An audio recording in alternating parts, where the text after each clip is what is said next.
मेरे माता पिता मुझे मंदिर ले जाते थे, सत्संग कथा में ले जाते थे, तो मेरे माँ बाप ने मुझे गोविंद से मिलाया। अब ये असमर्थ हो गए हैं, तो वही बालक तुम्हारा हाथ पकड़कर तुम्हें मंदिर ले जाएगा।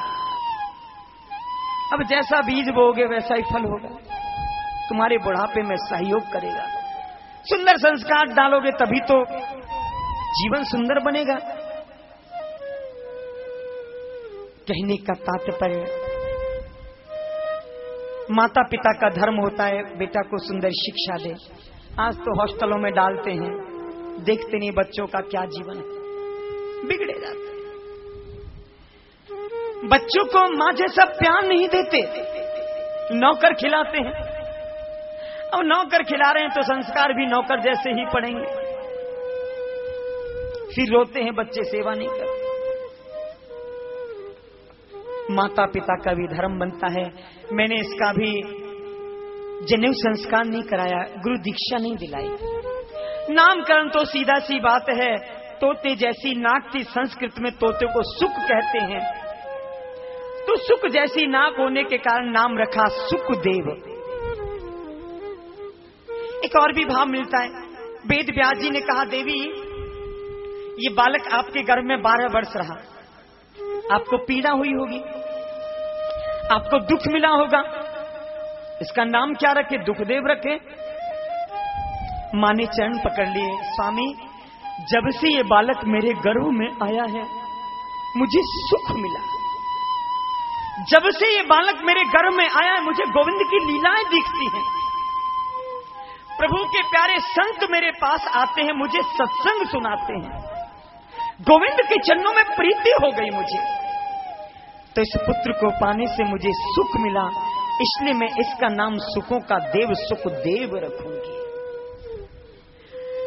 आगे जा रहे थे, हा पुत्राति हा पुत्र हा पुत्र।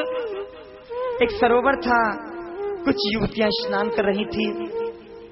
सुखदेव जी गए, किसी ने वस्त्र नहीं पहने, जल से नहीं निकली। व्यास जी आए, सब जल से बाहर निकली, वस्त्र धारण किए। कहीं वेद व्यास जी के मन में एक प्रश्न उठा कि मेरा पुत्र गया स्नान करती रही, मुझे देखकर ये वस्त्र क्यों? तो देवियों ने समझाया, व्यास जी आपका जो पुत्र है, पुत्र ही नहीं परमात्मा का रूप है। दृष्टि नीचे थी, उसने हमारी तरफ देखा ही नहीं। दृष्टि नीचे थी, हमें देखा ही नहीं, तो लाज हम क्या है? कैसे लाज है? बंधुओं, जितने भी पाप होते हैं आंखों से ही होते हैं। आंखों से देखा, मन की वृत्ति बदली और पाप करने पर उतर आते हैं। आपने हमें देवी औरत या स्त्री समझकर हमें देखा, इसलिए हमें लाज आपसे करनी पड़ी। वृक्षों ने भी ज्ञान दिया। व्यास जी हम वृक्ष हैं, धूप बारिश सहते हैं, फल लगते हैं, त्याग देते हैं। हमारे जीवन से प्रेरणा लो। हम में कोई पत्थर मारे, बदले में हम फल देते हैं। हमारे जीवन को देखो, कितनी बारिश सहते, धूप सहते हैं। एक व्यक्ति बैठा था, खेती थी, खेती में तरबूज लगे थे, खेती की मेंढ पर आम का वृक्ष था। बैठे बैठे सोचने लगा, हे भगवान ये तूने क्या किया? ये छोटी सी बेल है, इसमें कितना बड़ा फल लगा दिया तरबूज, और ये कितना बड़ा पेड़ है, इसमें छोटा सा आम लगाए। प्रभु तेरी लीला बड़ी विचित्र, तूने अच्छा नहीं किया। अरे जब बड़ा पेड़ है तो बड़ा फल लगाता, छोटी बेल है तो छोटा फल लगाता। उसी समय घटना घटी, एक आम गिरा और सीधा नाक पे आया और नाक में चोट लग गई, खून निकलने लगे। एक संत आया, आकर कहने लगा ये क्या हो गया? कहा क्या बताऊं, बस बैठे बैठे सोच रहा था कि भगवान कुछ अच्छा नहीं करता। क्या उसकी लीला है? छोटी सी बेल है, इतना बड़ा तरबूज, इतना बड़ा पेड़ है, इतना सा आम, ये क्या उसकी लीला है? संत बोले बेटा प्रभु जो करते हैं अच्छा ही करते हैं। अब विचार करके देख, आम पर छोटा सा आम लगा था, छोटा सा आम गिरा तेरे नाक में लग गई, और इसी जगह आम की जगह तरबूज होता तो क्या बीतती, तेरे सिर पे गिरता तो तू मर जाता। कहने का तात्पर्य, वृक्षों ने ज्ञान दिया। वेद व्यास जी, आप तो परम ज्ञानी हो, लौट जाओ, पुत्र का मोह त्याग दो। कई बार क्या होता है, हम तो कथा में आते हैं पर मोह हमें कथा में नहीं बैठने देता। एक मथुरा जी में चौबे जी थे। अब तो पास के ही, आप तो जानते होंगे चौबेों को जैसे होते हैं, चकाचक भंग घोटी, जय जमुना मैया की, बड़े प्रेम से भंग छानते हैं। एक चौबे जी ने भंग छानी और बैठ गए नैया में, जाओ यमुना मैया की, और सैर करने निकल पड़े, चले गोकुल पहुंचेंगे। भांग का नशा था, पूरी रात भर नाव चलाई, खूब चलाई, भांग के नशे में आनंद में थे। दिन निकला, मुंह धोया, इधर उधर देखने लगे, ये क्या हुआ? अरे हमने पूरी रात भर नाव चलाई है। किसी से पूछा, भाई चौबे जी आओ, क्या है? मुझे लगता है मुझे कुछ ज्यादा नशा हो गया है। मतलब भला ऐसा लगता है, भंग छानी थी, मैं रात को निकला था, मैं गोकुल जाऊंगा, पूरी रात भर नाव चलाई, मैं कहाँ हूं? बल मथुरा में, और पूरी रात नाव चलाने के बाद भी मथुरा में हूं, क्यों? तो चौबे जी ने देखा, समझाया, अरे भाई जब तूने नाव चलाना प्रारंभ किया तो जिस रस्सी से नाव बंध रही थी वो रस्सी खोलना भूल गया था। कहने का तात्पर्य, अरे जब तूने रस्सी नहीं खोली तो एक रात क्या पूरे जीवन भर भी नाव चलाए तो भी तू गोकुल नहीं पहुंच सकता। ये रस्सी खोलेगा तभी तो गोकुल पहुंचेगा। अर्थात हमारा जो मोह है ना, हम तो कथा में आते, लेकिन जो मोह रूपी रस्सी बंधी पड़ी है ना, ये हमें गोविंद से प्रेम नहीं होने देती, गोविंद से मिलने का सुगम उपाय नहीं खोजने देती, ये गोविंद से मिलने की प्रेरणा नहीं होने, मोह हमें रोक लेता है। तो क्या वेद व्यास जी को मोह था? नहीं भैया। इधर वेद व्यास जी लौट आए और सुखदेव जी वन में जाकर साधना में लीन होने लगे। उसी समय वेद व्यास जी ने नारद जी की प्रेरणा से भागवत जी का लेखन प्रारंभ किया। अपने सेवक, अपने शिष्य बालकों को 2 मंत्र सिखाए। एक श्लोक था, बरहा पीड़म नटवर वपु कर्णयो कर्णिकारम।